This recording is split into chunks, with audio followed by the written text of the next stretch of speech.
verdik. İndi kimsə Yasin oxuyur, Yasin oxuyur. İndi ehtiyacı var Yasin oxuyur pulla. Sən bunu həm Yasin oxutdurursan ona, həm də pul verirsən, bu iki qat savab deyir.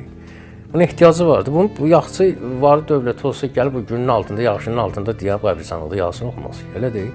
Demək bu adamın buna ehtiyacı var. Həm bunun ehtiyacını ödəyirsən, həm də ki Yasin oxutdursan. Burada pis nə var? Bunu niyə görə tənqid eləyək? İndi o adam ki var, əslində Yasin oxuya bilirmi, bilmirmi?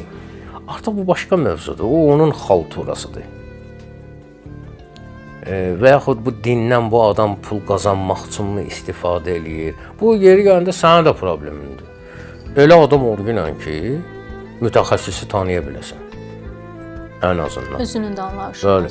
İndi sən həkimlərin bəyəm hamısı yaxşıdır.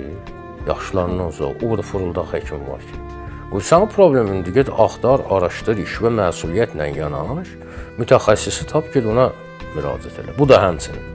Sən dünya aləm vecibə döyürsə, sən bilmirsən ki, ümumiyyətlə Yasin nədir, o nədir, bu nədir, elə çatana pulu verirsən ki, gəlir Yasin oxu falan elə.